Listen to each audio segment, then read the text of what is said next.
Everyone welcome back to my mini vlog. ನಾನು ಇವತ್ತು ವಿಧಾನಸೌಧಕ್ಕೆ ಹೋಗಿದ್ದೆ. ಆದರೆ ವಿಧಾನಸೌಧ ಒಳಗಡೆ ಹೋಗಿರಲಿಲ್ಲ, ಅಲ್ಲಿರೋ ಕಬ್ಬನ್ ಪಾರ್ಕ್ಗೆ ಹೋಗಿದ್ದೆ. ಈ ಕಬ್ಬನ್ ಪಾರ್ಕಲ್ಲಿರೋ ನೇಚರ್ನ ಮತ್ತು ಅದ್ರ ಬ್ಯೂಟಿನ ನೋಡೋಕೆ ತುಂಬ ಚೆನ್ನಾಗಿರುತ್ತೆ ಗುರು. 2 ಕಣ್ಣು ಸಾಕಾಗಲ್ಲ ಅನಿಸುತ್ತೆ. ಆದರೆ ಅಲ್ಲಿ ನಡೆಯೋ ಪೊದೆಗಳಲ್ಲಿ ನಡೆಯುವಂಥ ಕೆಮಿಕಲ್ ರಿಯಾಕ್ಷನ್ಸ್ ನೋಡೋಕ್ಕಾಗಲ್ಲ. ಇಲ್ಲಿ ಆಲ್ಮೋಸ್ಟ್ ಫ್ಯಾಮಿಲಿ ಮೆಂಬರ್ಸ್ ಇಲ್ಲಾಂದರೆ ಕಪಲ್ಸ್ ಬಂದಿರ್ತಾರೆ. ಆದರೆ ಇದ್ರ ಮಧ್ಯೆ ಸಿಂಗಲ್ಸ್ ಬರ್ತಾರಲ್ಲ ಗುರು, ಪಾಪ ಅವ್ರನ್ನ ನೋಡೋಕ್ಕಾಗಲ್ಲ. ಕಣ್ಣಲ್ಲಿ ನೀರು ಬರೋಕ್ಕಾಗ್ದಲೇ, ಅಳಕ್ಕಾಗದೆ ಬಿಡೋಕ್ಕಾಗದೆ ಅವ್ರ ಪರಿಸ್ಥಿತಿ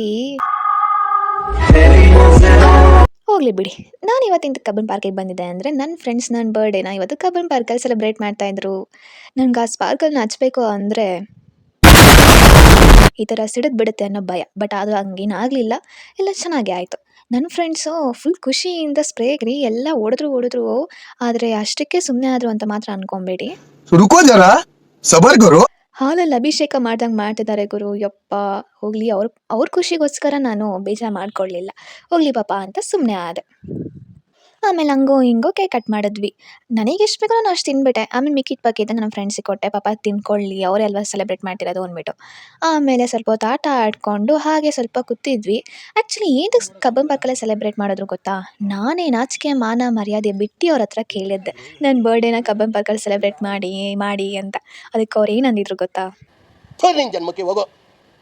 ನನಗೇನು ಬೇಜಾರಾಗಲಿಲ್ಲ ಬಿಡಿ. ಆ್ಯಂಡ್ ಇಲ್ಲಿ ನೋಡಿ, ಇದು ಯಾವ ಕಂಟ್ರಿ ಬ್ರೀಡ್ ಅನ್ನೋದು ನನಗೆ ನಿಜವಾಗ್ಲೂ ಗೊತ್ತಾಗಲಿಲ್ಲ. ಆ್ಯಕ್ಚುಲಿ ನಮ್ಮ ಕಂಟ್ರಿನೋ ಏನೋ ಗೊತ್ತಿಲ್ಲ, ಆದರೆ ಈ ವಾಕಿಂಗ್ ಸ್ಟೈಲ್ ಯಾವುದು ಅಂತ ಗೊತ್ತಾಗಲಿಲ್ಲ.